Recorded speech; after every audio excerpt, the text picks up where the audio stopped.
টিলাবাজার থেকে সন্দেহজনক আটক দুই বাংলাদেশি, অবৈধ অনুপ্রবেশের মামলা দায়ের। ইরানি থানায় জিজ্ঞাসাবাদে চাঞ্চল্যের তথ্য।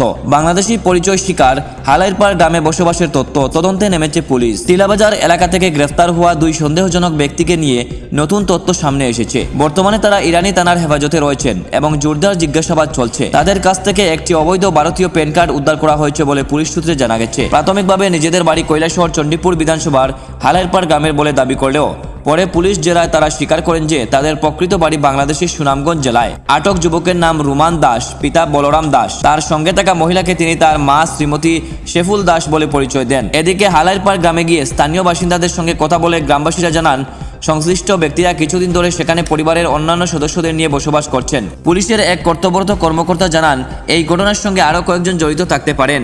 একটি ইলেকট্রিক অটো তার চালককে জিজ্ঞাসাবাদ করা হচ্ছে। অবৈধভাবে ভারতীয় প্যান কার্ড তৈরির বিষয়টি খতিয়ে দেখা হচ্ছে। ঘটনাকে কেন্দ্র করে এলাকায় চাঞ্চল্য ছড়িয়েছে। সীমান্তবর্তী অঞ্চলে অনুপ্রবেশ ও ভুয়ো নথি তৈরির অভিযোগ নিয়ে পুনরায় প্রশ্ন উঠতে শুরু করেছে। পুরো ঘটনার পূর্ণাঙ্গ তদন্তের দাবি জানিয়েছেন স্থানীয়রা।